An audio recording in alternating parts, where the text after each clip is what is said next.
Hi everybody, welcome back to the channel. Sacred Sunday is here. I love Sacred Sunday. And I want to say before I even get into the oracle cards, if you are feeling really intense, a lot of things happening for you right now, and you might be confused or you feel a sense of serious pressure about something or uncertainty about something, I want to first let you know that you are exactly where you're supposed to be, and there's a lot more happening that you may not realize outside of you that is influencing you and affecting you. If you are a very sensitive, empathic, mystic kind of creature, you are going to be feeling all that is happening astrologically. We have pretty much all of the planets in retrograde.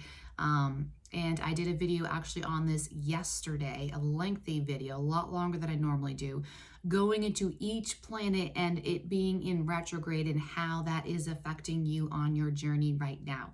So if you are confused and going through a lot of stuff and literally don't know which end is up, or maybe you've come through some radical changes and you've really changed so much of your life and burnt your life to the ground and you are so confused about what to do next, I really recommend you go and watch the video I posted yesterday, the astrological forecast, and find some peace and comfort in knowing you're okay and it's totally normal and natural what you're feeling right now.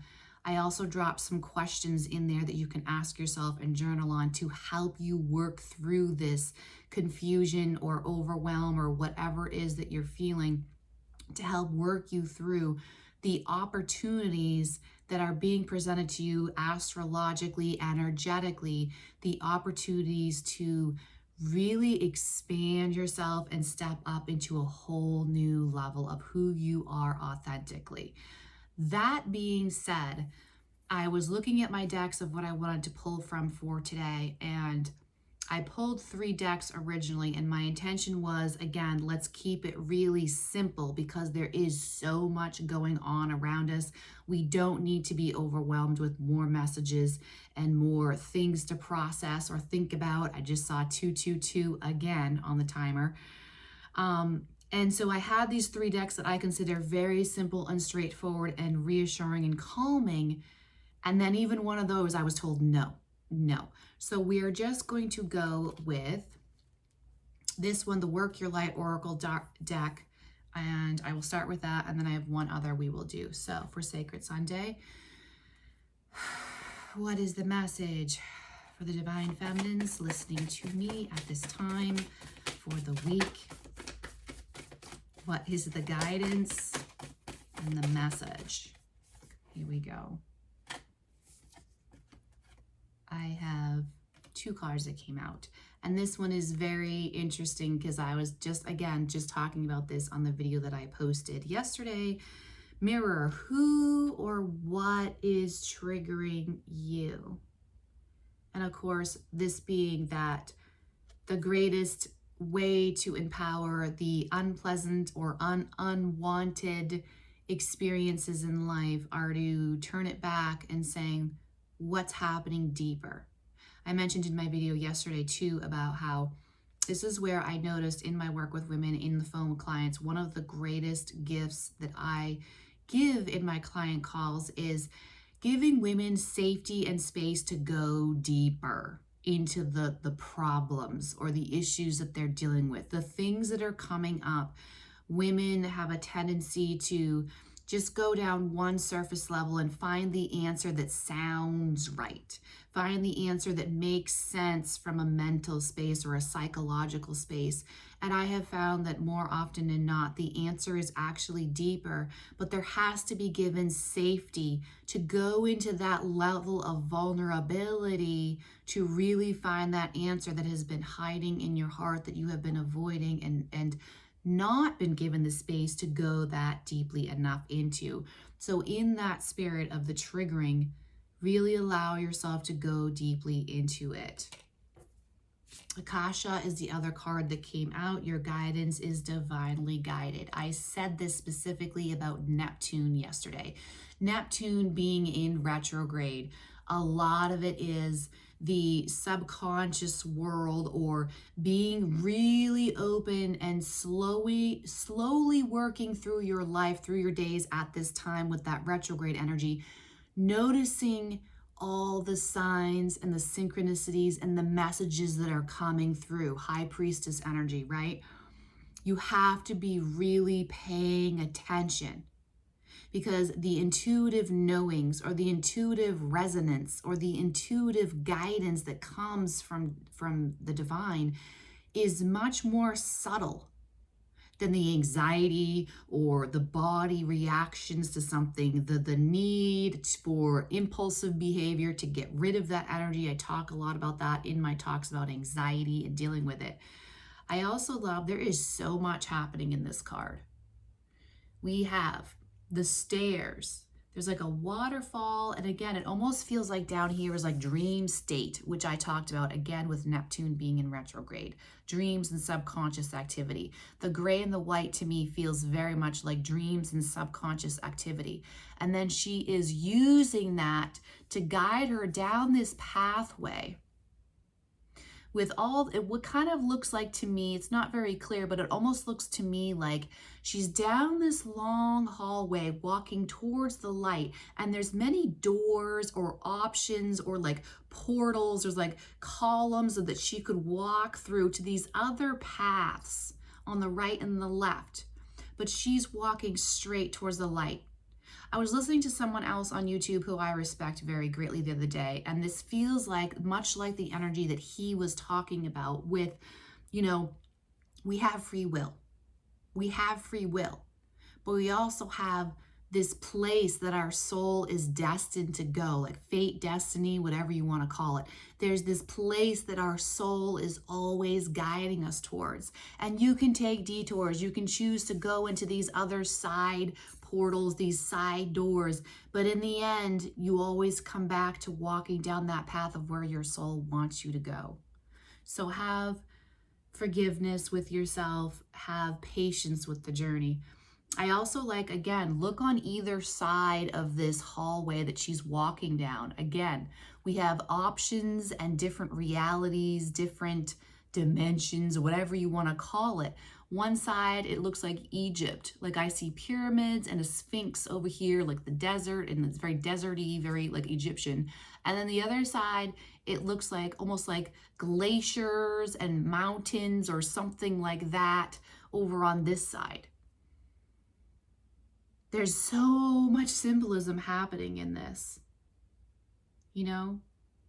So I love that. I absolutely love that. Enough about that. I want to move on to the next one is the archetypes. Divine Feminine archetypes, Divine Feminine Oracle deck. What is the message, the archetype for us to focus on the Divine Feminines? Oh my, the cards are active today. That is too many. I'm going to try again. Too many came out. The archetype, they are, cards are loud over here with the Divine Feminines. And I love it. I absolutely love it. Two cards came out that we cannot deny. Very relevant. We first have Lilith. I have talked about Lilith. I think it was in a Feminine Friday, Feminine Energy Tip of the Day I did a couple of weeks ago. We had Lilith coming up. The darker side of feminine energy that people do not like to acknowledge. The darker side of feminine energy that is often shamed and highly misunderstood and misused. I am the voice of my body and soul. I choose the life that I desire to live. And from her heart chakra, it is light, like blinding light that is radiating out from her heart chakra. Second one, I do not know how to pronounce this. My Bago, the warrior saint. I am a warrior of love. My devotion attracts resources and support. I love how we have two divine feminine archetypes here. But what's happening behind these two energies are two very, very, very, very, very different things. And I forgot to mention this in my retrograde video, so if you caught that one and you're watching this, you're getting an extra little tidbit about retrogrades. Retrogrades are feminine energy because retrogrades are all about going inward and looking at the self, seeing what's happening in here, and from that space, attracting in what you want. And this is literally talking about attracting in love, attracting in the things to have the life that I want. This one is being much more about, I am very clear on my self-worth. I am very clear on who I am. It's more of the Queen of Swords kind of energy here. And this is more, I feel like it's more, not really Empress energy, but more on that level, more on that level. So we have two very different things happening here, the dark and the light, the love, the acceptance, and the clarity, the self-worth, the boundaries, and speaking up for myself, you know, but still in a very feminine way. I love this. So I hope this resonated and helped with you, created some clarity. See which of those you really resonated with. I mean, even if you just look at the pictures and see which one you are more drawn to, that will tell you the energy that you could be tapping more into in this upcoming week. Which message did you feel more excitement or passion about? Which one created more of a reaction in your physical body? That's the energy, the space that you are really meant to be in and focused on this upcoming week, while at the same time resting in the reassurance that you are divinely guided. You just have to be slowly moving and present enough to see the signs and messages and synchronicities. At the same time, with this all this retrograde energy, being aware of what's coming up, what's triggering. How can I take this thing that is happening in my external reality that is triggering me? How can I use that to go inward, see what's happening in there, what is wanting to come forward and be healed and moving forward. On that note, it reminds me of a woman that I worked with a few years ago, a coach that I worked with, and it was a love healing methodology coach. I just saw 1212 on the timer. She was all about that. And she was amazing because she was all about, you know, you got to stop looking at triggers as like the bad things or like, oh, another trigger, and simply look at it as this is the part of me that is coming to the forefront because it feels safe enough to finally be seen and heard and validated and loved and healed back into a healthy space. The triggers only reveal themselves when they're ready to be healed. And that is deeply queen energy. When a trigger arrives, think of it as you are a queen sitting on your throne. It is someone in your kingdom coming to your throne, asking you for help.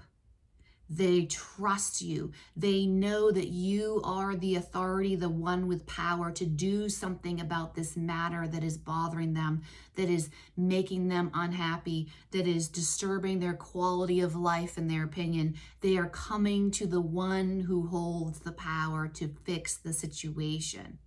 Your triggers are the same. The moment they come up, it's because they know you are capable of giving them love, bringing them into the light, hearing them, seeing them, embracing them, and healing them to move forward into a bigger, more expanded sense of self. If you found value in this video, please do subscribe, like, and comment. Particularly comment about what you were most supported by in this video or what you resonated with the most deeply, what helped you.